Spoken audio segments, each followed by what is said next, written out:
Hi, and welcome to the Resilience Podcast. I'm Brad Hook, and today I'm delighted to be joined by Dr. Terri Orbuch, also known as the Love Doctor.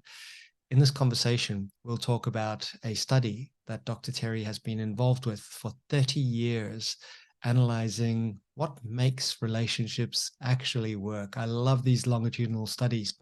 We'll also explore some very practical tools and tips for dealing with conflict, or reconnecting and reigniting your passion, and for looking out for our kids and their own relationships along the way. It is a privilege to get to connect with someone like Dr. Terri. So I hope you also enjoy the show. Dr. Terri, welcome to the Resilience Podcast. Thank you for having me, Brad. So perhaps a good place to start is, can you share a little bit more about yourself and in particular your research project that has been following the same couples for over 30 years? Over 30 years. Well, first, I'm a psychologist. I'm also a marriage and family therapist and a researcher and a date and relationship coach. So, relationships have always been my passion, Brad, both professionally and personally. And in terms of my research project, I have been the director of a great research project. It's funded by the National Institutes of Health in the United States. And I've been following the same 373 couples now for over 34 years. And the project started when the couples first got married. And I say we because it's a huge project, 373 couples, 746 individuals. And we've been following them now to really look at what keeps people together and happy in a relationship and what breaks couples apart. And when couples do get divorced or they end a significant relationship, what are the things that lead to repartnership? And I should say, Brad, that 46% of the couples divorced over time. And that's actually the national average, the divorce rate in the United States.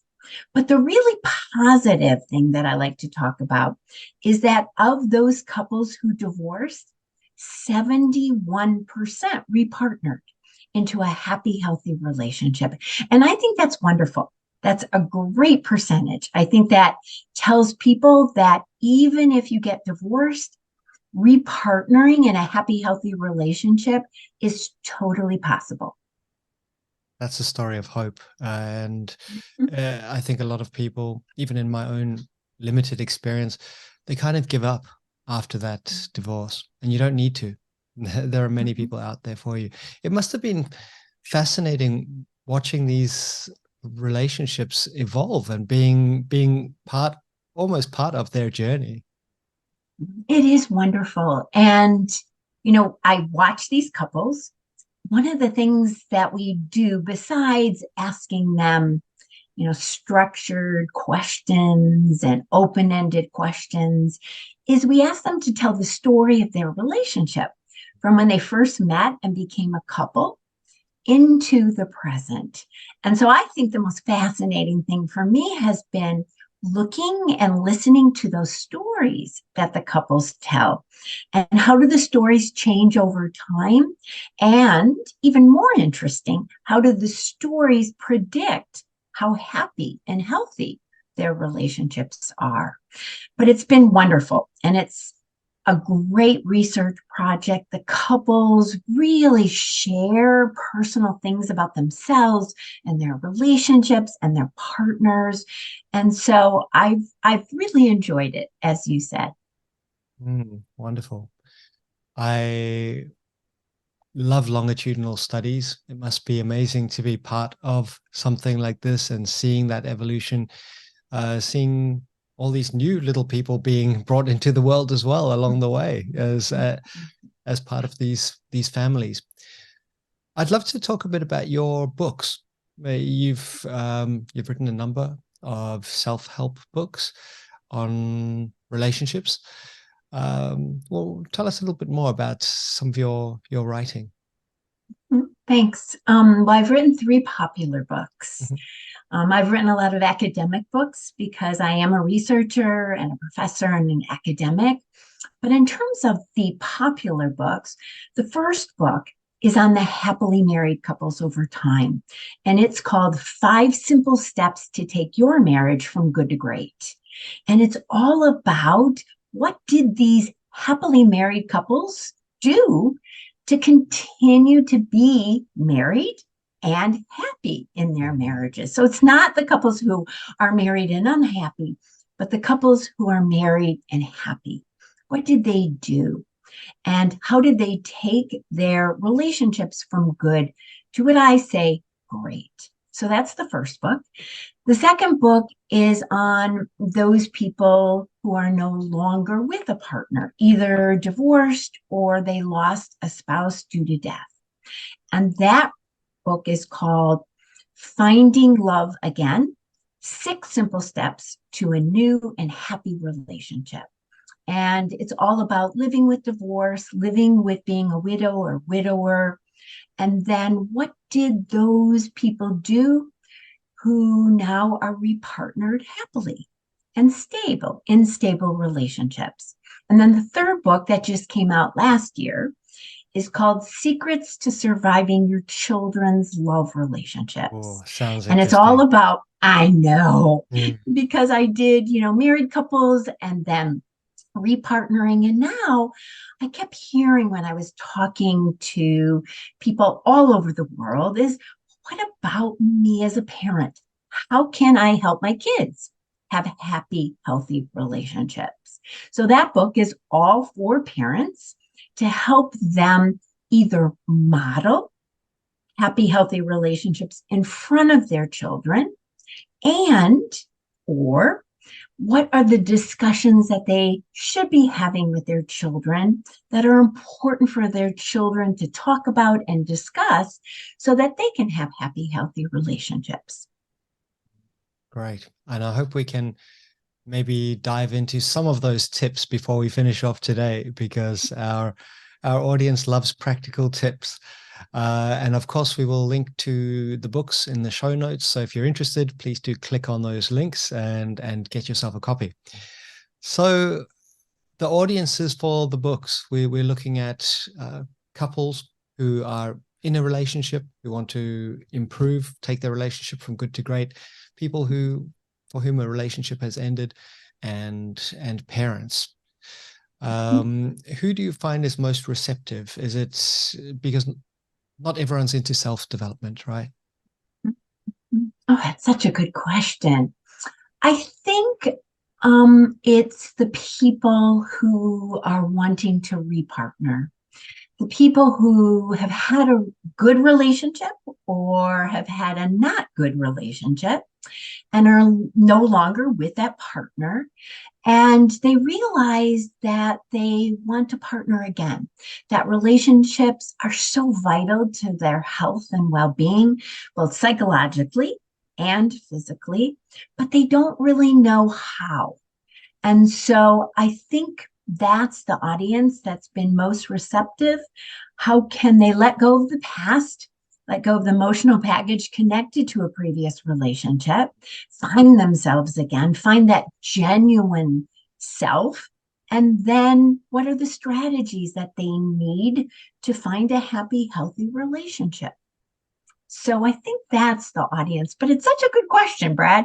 I had to think about that for a second because I know there are couples who have been so receptive to my marriage book or my relationship book. And now there are so many parents who are receptive to the final or the third book to have their children, or what can they share with their children so that they can be in happy, healthy relationships. So there's never a bad time to learn about, how might I take a relationship from good to great? No matter where you are on the journey, if you practice some of these simple tips and tools and strategies, you can not only repair a relationship, but you can actually learn how to thrive together. I think that's a good point. And I love that you said simple strategies, Brad, because one of the things that I was most surprised about as I was following these couples over time and following the individuals who were repartnering is that it's not these big monumental strategies that led to happy, healthy relationships over time. But it was the simple things, the daily things, the consistent things. For example, I found that affirmation, the degree to which you make your partner feel special, cared for, and valued regularly, almost daily, Brad, was a significant predictor of happiness for people who are in relationships. And it was even more significant for men than it was for women. So I think what that says, and a very simple strategy that I talk about in my books, is that every single day you want to think about either saying some affirmation. I love you. You're great. You're wonderful. You're my best friend. You're the best partner. Or doing an affirmation for your partner, like turning on the coffee pot if you think your partner really needs caffeine in the morning, or like my husband puts gas in my car because he knows I don't. Isn't that a nice gesture? Mm-hmm. Because he knows I don't like to do that. That's something that I don't like to do. So if you can wake up every single day and say or do something that makes your partner feel seen and cared for, because we don't like to be taken for granted, that will lead to a significantly happier and healthier relationship over time. So it's just about those simple things, like you said.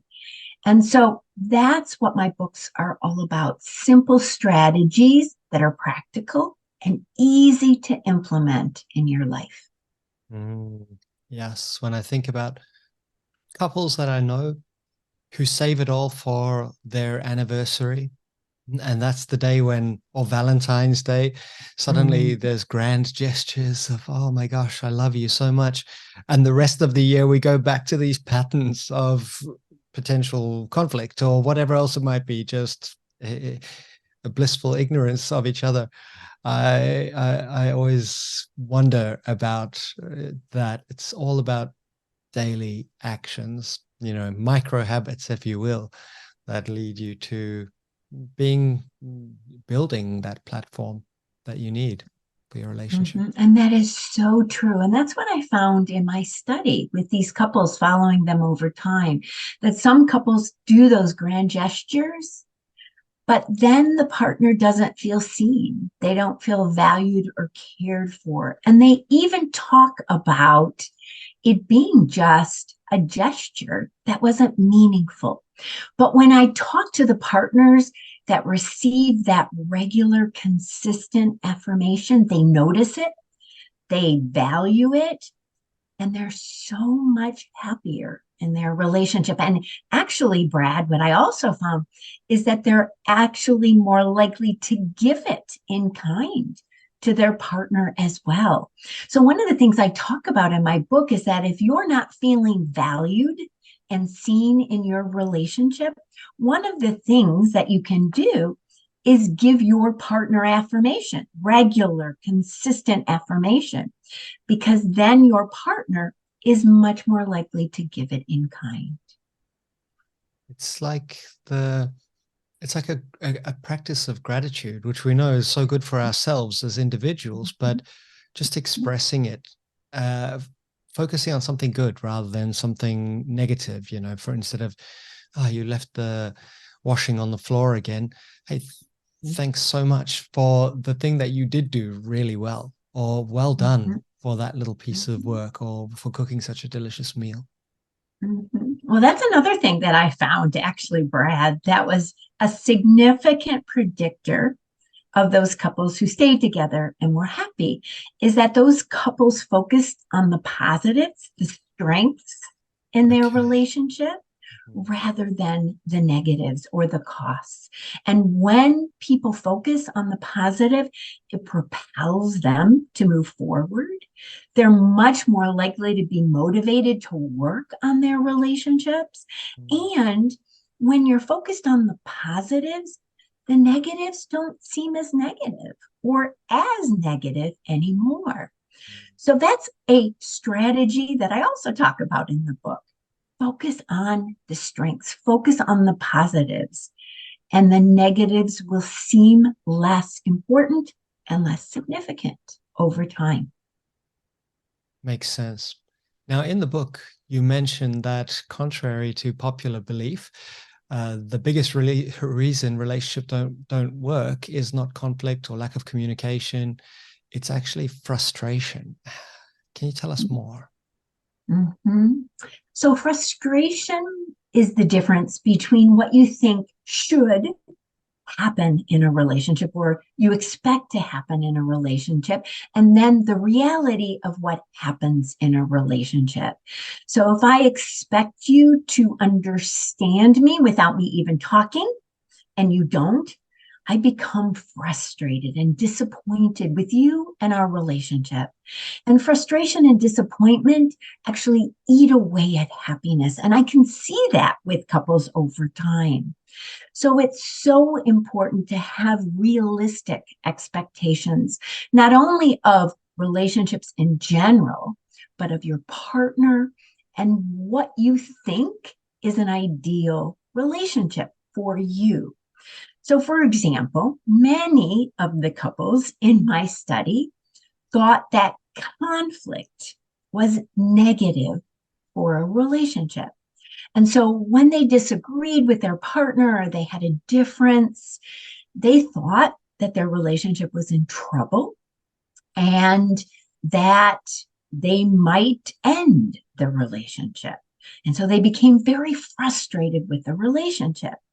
But in actuality, when you look at science and my research, conflict is inevitable in a relationship. There are always going to be these differences. You're not partnered or married to yourself, so there are going to be differences. And in fact, if you were married or partnered to yourself, it would be so boring, right? Yeah. Can you imagine? So, right? Can you imagine? So a realistic expectation for people is that there are going to be differences. There are going to be differences. And it's how you handle those differences or conflict or disagreements rather than whether you have them that's predictive of happiness and stability in a relationship over time. So it's really important to have these realistic expectations so the realities of your relationships meet your expectation. And then you don't get frustrated and disappointed, and you keep the happiness in your relationship. So thinking practically, what is the 10-minute rule that partners need to practice? So the 10-minute rule is all about communication. One of the things I found is that when you ask couples whether or not they communicate with their partner, almost everybody says yes. Yes, I communicate with my partner. But what people are typically talking about is what I say is maintaining a relationship.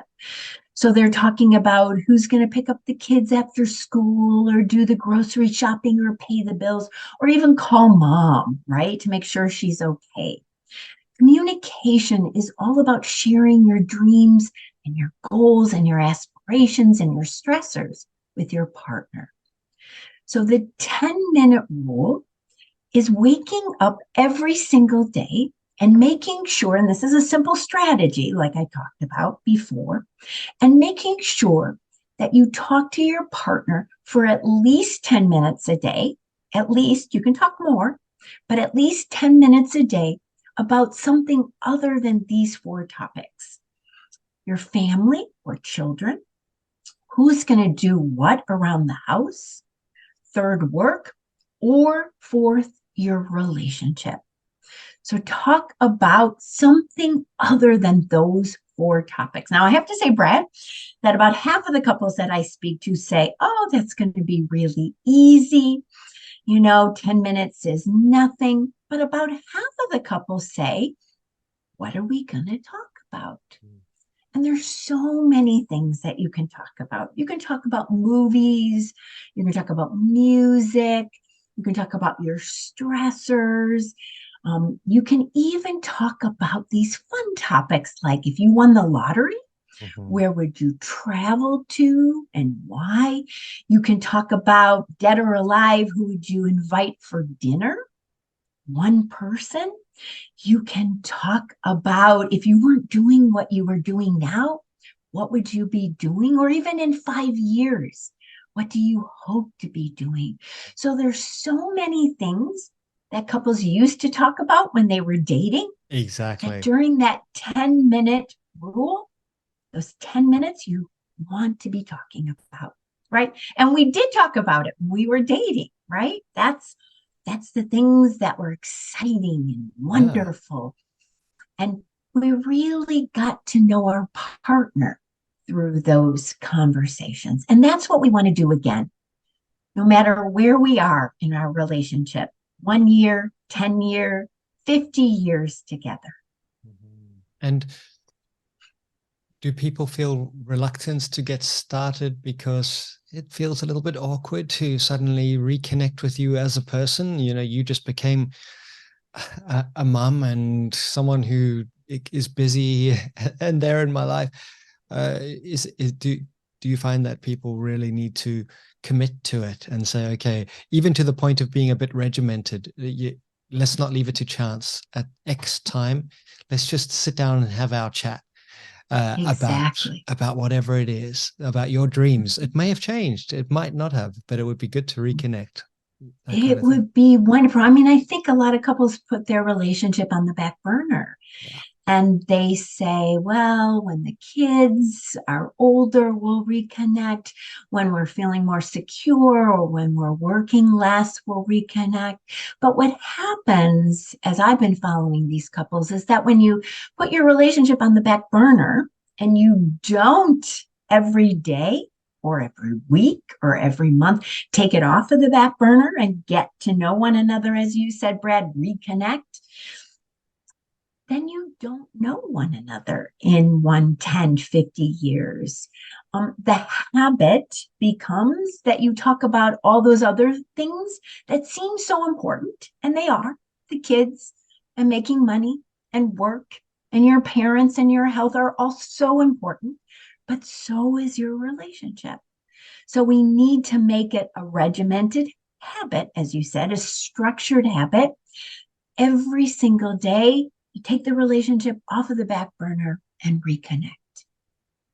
And it must be good for both parties to also reconnect with something more purposeful. Where would I like to be? What am I enjoying about my life? Rather than just being in the grind. Mm-hmm. Exactly. When your partner is asking you those questions, you get to know yourself better. And you get to know who you are and whether or not you've changed. And my experience, science, research-wise, Brad, is that most people do change. Yes. So that our aspirations, our goals, our dreams, what we like to do change over time because of all the things that are happening with us: work, family, kids, parents, exercise, volunteering in our community. There's so many things we're doing that we do evolve and we do change. So having that check-in every single day, we get to know our partner better. But as you said, I totally agree. We get to know ourselves better as well. It's a great opportunity for the relationship as a whole. Mm-hmm. How can couples reignite the passion in their relationship? Well, this is the number one question I get. I'm also called the love doctor. I translate science into the media and into the public. And this is the number one question, Brad, because inevitably, as relationships develop, progress over time, passion decreases. And it has nothing to do with you, your partner, or your relationship. It is a science-based fact that passion and excitement decline. So there are three strategies that I talk about. And these strategies led to passion and excitement when you first met your partner. So they're the same strategies that you want to do as your relationship progresses over time. The first is that you want to do new and novel activities with your partner. And this can be anything that's new and different that you and your partner have not done together. So it can be a new food, a new class. You can start learning a new language, a new hobby, a new travel spot. Anything new and novel will increase passion and excitement.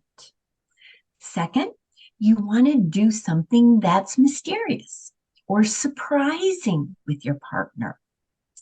It's that, oh, wow moment. So you can ask your partner new questions, like we talked about in the 10-minute rule. You can play a board game. You can surprise your partner. One of the wives in my study, by the way, Brad, took her partner on a treasure hunt or a scavenger hunt. It was a scavenger hunt all around the city. And her partner didn't know what was happening, and he kept getting these notes. And then they ended up at a hotel afterwards, and it increased the passion and the excitement in their relationship. And she talks about that a lot, and it being really a significant thing that she continues to do with her partner to increase passion and excitement. And the final strategy, which is my favorite, is what I call do an arousal producing activity with your partner or spouse. And it actually has nothing to do with sex, by the way. And so everybody's thinking that I'm going to talk about sex, but it has nothing to do with sex. What I have found myself in my research and other researchers as well is that if you do an activity that produces adrenaline with your partner, the adrenaline that's produced through this other activity can get transferred to your relationship and your partner. So if you exercise with your partner, you ride a scary roller coaster, you go to a scary movie, or you even go to a comedy club where you have that real big laughter, which produces adrenaline. Again, the adrenaline that's produced through this other activity gets transferred to your partner and your relationship and increases passion and excitement. So those are three very simple strategies based on science that anyone can do, and any of them separately, independently, can produce excitement and passion in your relationship. Excellent. It's so practical. It's be adventurous and do something together that makes you feel alive, and that's going to ripple across into the relationship. Love it. What about money? Money seems to be, of course, one of the major downfalls in many relationships. It causes a lot of that frustration that we talked about. How does the topic of money affect couples in your experience? Well, when I follow these couples over time, Brett, 75% say that money creates tension and conflict in their relationship. And it's not tension and conflict that occurs, but it's that they can't resolve the conflict and tension well. And that's really the key.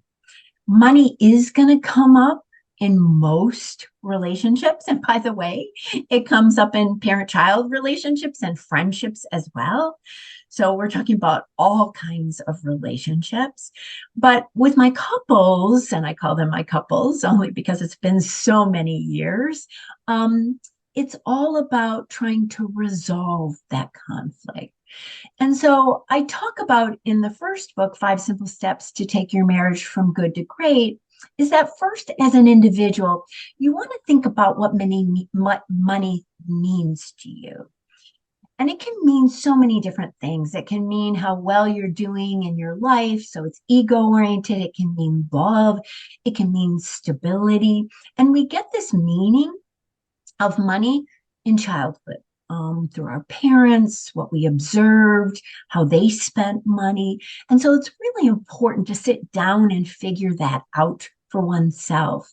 After you've done that, you've identified what money means to you, go to your partner, your spouse, and ask them what money means to them, and then share what money means to you in your relationship or for your partner. So communicate what it means to you, and then your partner communicates that to you. And that's really important. I also talk about having money conversations with your partner in the short term and in the long term, but about every few months. That way, we don't have these time periods like when you have to submit, tax forms, or when your credit card is high, or when you can't pay the bills, where money is talked about in this negative way. So regularly, as we have been talking about, structure it into your communication and your time with your partner. And then finally, one of the things I found is that if there's going to be a money purchase, that's a big money purchase, it's so important that both partners are consulted when that product or service or thing is bought. When I follow these couples over time, being consulted and being part of a team for big money purchases was so important to happiness and stability over time. Great points. Absolutely. You mentioned that conflict is inevitable and it can, in fact, be healthy. What are some tips for fighting fair in a relationship? Mm-hmm.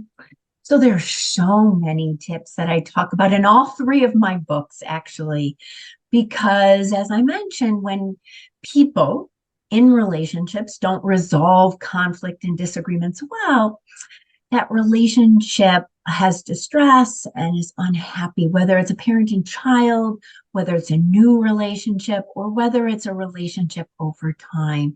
So the first important thing, I think, is to recognize that it's so important to try to be calm. And so when you're not calm, we tend to do name calling, we tend to say things we regret, and the conflict doesn't go well.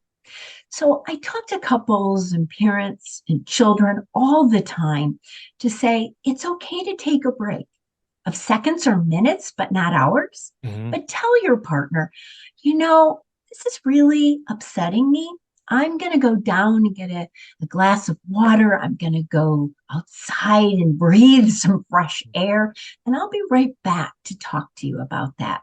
Because when we're irritated and upset, our brain waves don't problem solve well.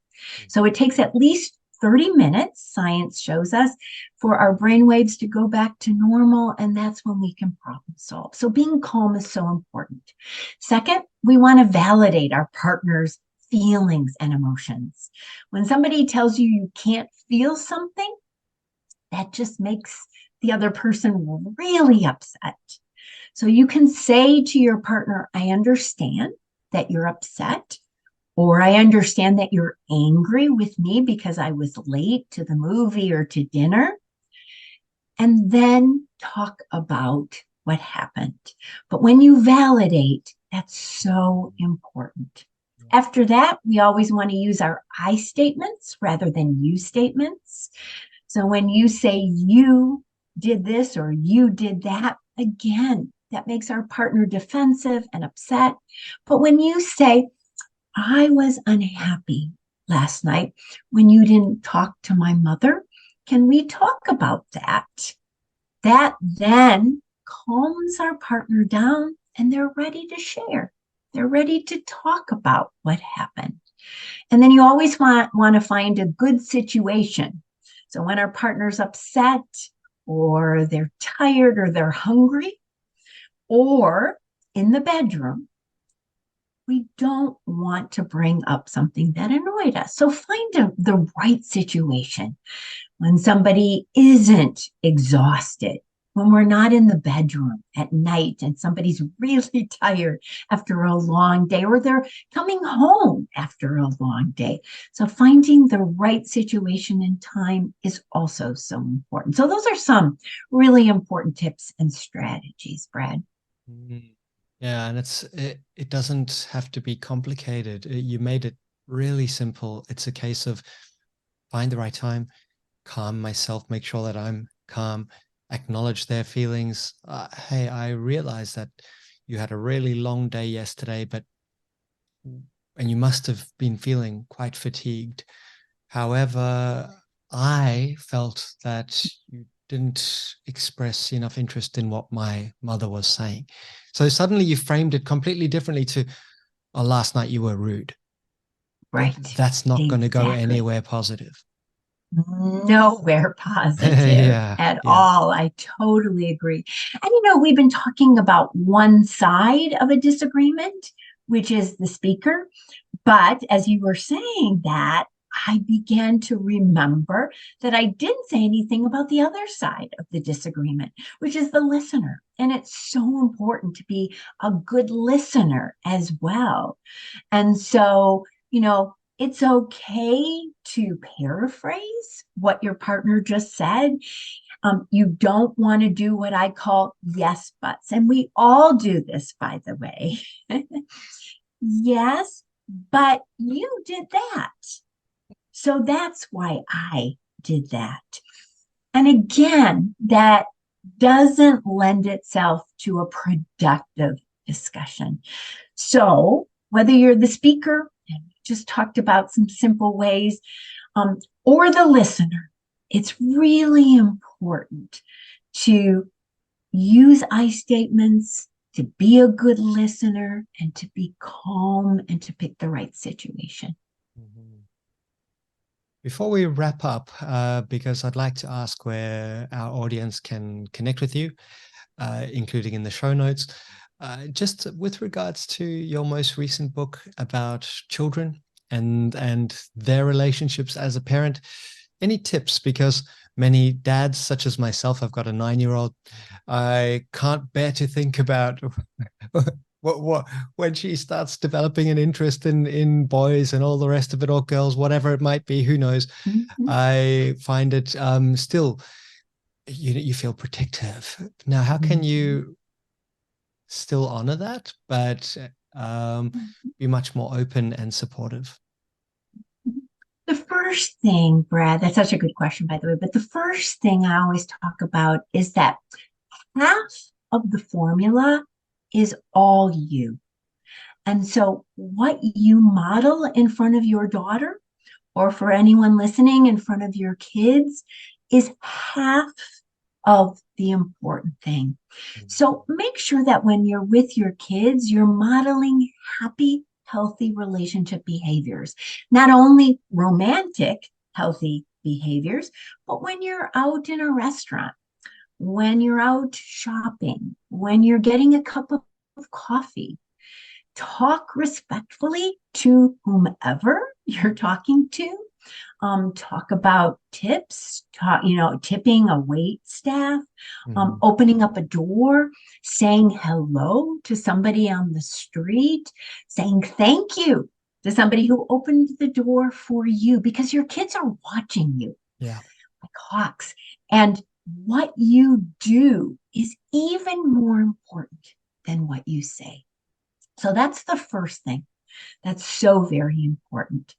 The second thing is that what I found between parents and children is trust is so very important.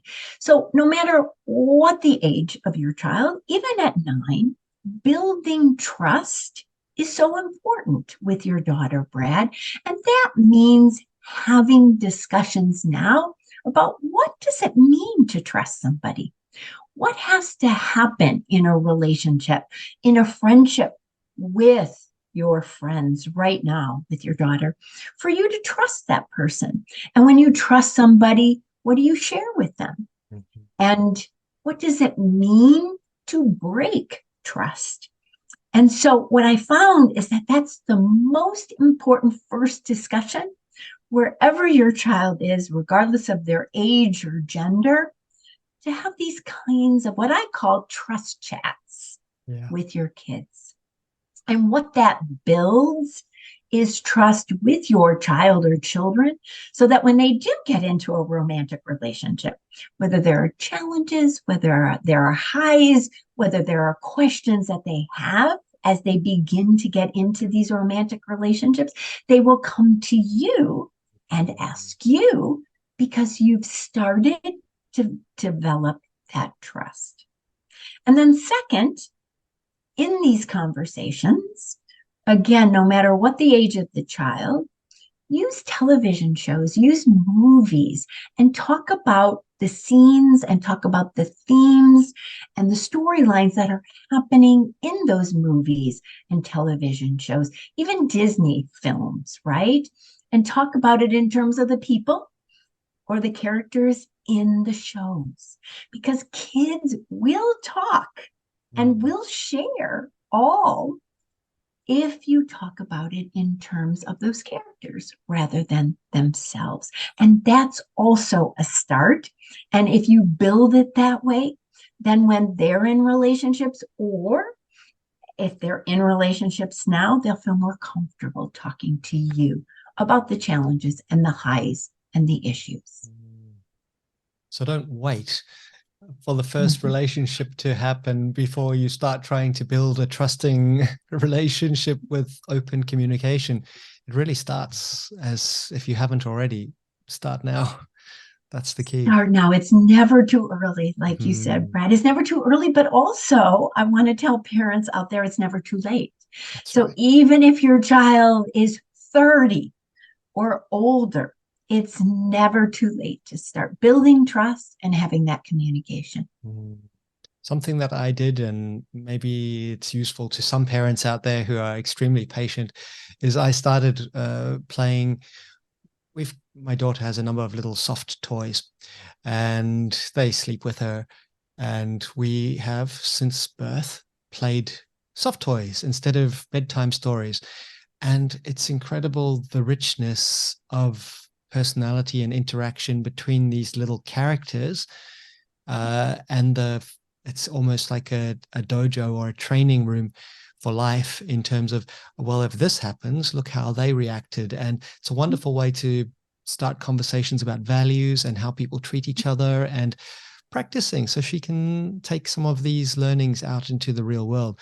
I can't say it's proven N=2, but it really gives us this very safe, trusting place you can return to play out situations and practice in real time. I love that idea, Brad. What a great idea. And in fact, I just have to say that my husband did something similar with our kids through puppet shows. So using puppets, right? Same kind of thing. What are the core values? How are these two puppets resolving conflict, meeting a challenge? All of those values that we want to share and instill in our children. So I love that idea, Brad. That's great. Thank you. So where can people find out more about your work? Do you have a website? And where can they get your books?